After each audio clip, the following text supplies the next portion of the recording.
নমস্কার, আমি Nirnay Pal, thought management expert, life analyser, music therapist. প্রথমে একটা ছোট্ট রিকোয়েস্ট করে নিই, আমার ভিডিওগুলো যদি আপনাদের কাজে লেগে থাকে তাহলে আমার ইউটিউব চ্যানেলটিকে সাবস্ক্রাইব করবেন, আমাকে ফলো করতে পারেন ফেসবুক এবং ইনস্টাগ্রামে মননে নির্ণয়। চলুন আসল বিষয়ে ফিরে আসা যাক। আপনি কি কখনো ভেবেছেন কেন কিছু মানুষ সুযোগ থাকা সত্ত্বেও বারবার ব্যর্থ হয়? কেন কেউ কেউ ছোট্ট ছোট্ট সমস্যা তাতেই যারা ভেঙে পড়ে, আবার কেউ বড় ঝড়ের সামনেও বুক চিতিয়ে দাঁড়িয়ে থাকে এবং সফল হয়?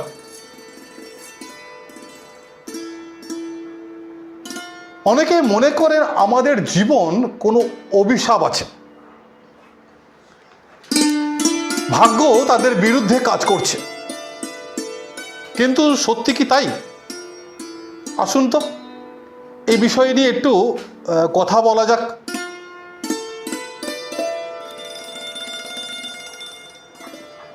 অনেক সময় অভিশাপ বাইরে থেকে নয়, আসে ভেতর থেকে।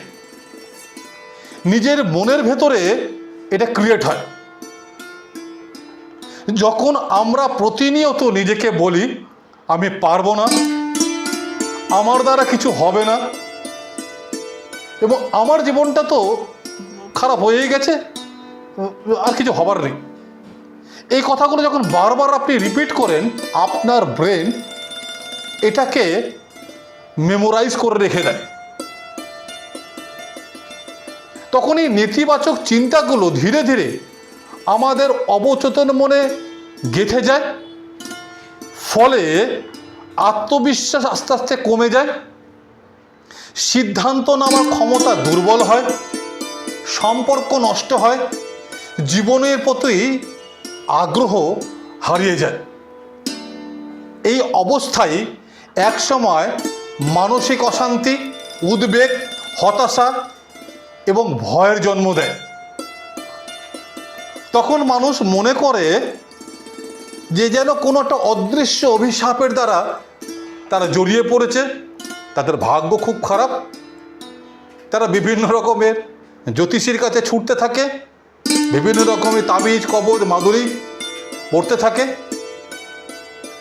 ঘটনাটা তার মেজের ভেতরে যে ঘটছে প্রতিনিয়ত, সে বিষয়ে তার তোয়াক্কাই নেই। কি করবেন? এর থেকে মুক্তির রাস্তা কি আছে? এই অভিশাপ ভাঙার চাবিকাঠি আপনার হাতেই আছে। প্রথমত, নিজের চিন্তাগুলোকে পর্যবেক্ষণ করুন,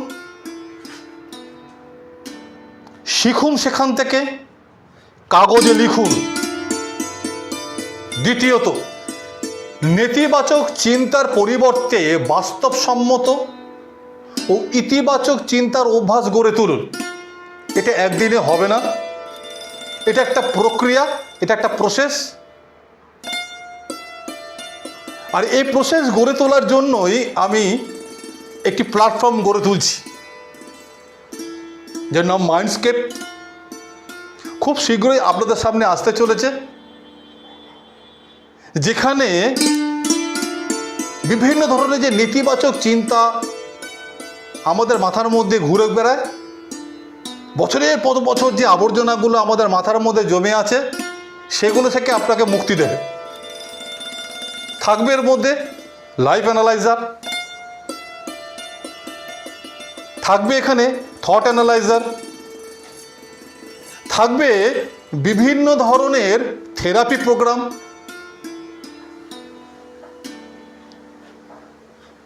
আপনি আপনার সমস্যাগুলো আমার সঙ্গে শেয়ার করতে পারবেন ওখানে সরাসরি। আমি আপনাকে বিভিন্ন ধরনের সাজেশন দিতে পারবো। থাকবে বিভিন্ন ধরনের লিটারেচার, ব্লগস, বুকস, ইবুকস।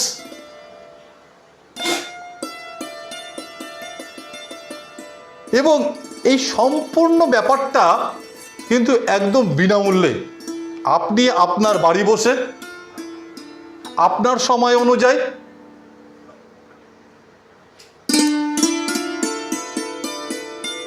এই থেরাপিগুলো নিতে পারবেন, এগুলো করতে পারবেন। তৃতীয়ত, প্রতিদিন অন্তত কয়েক মিনিট নিজের মনের সাথে সংযোগ স্থাপন করুন। মেডিটেশন করুন, মিউজিক শুনুন, বিভিন্ন ধরনের জার্নাল পড়ুন। আমার মাইন্ডস্কেপে বিভিন্ন রকমের জার্নাল থাকবে থট ম্যানেজমেন্টের ওপর, মেন্টাল ওয়েলনেসের ওপর, সেগুলো পড়তে পারবেন।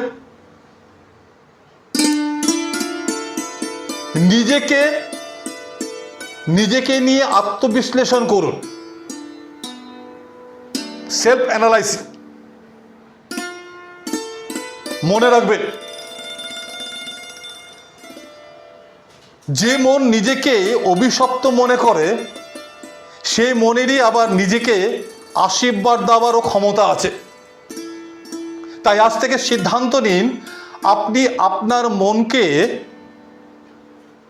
কিভাবে বন্দি করবেন,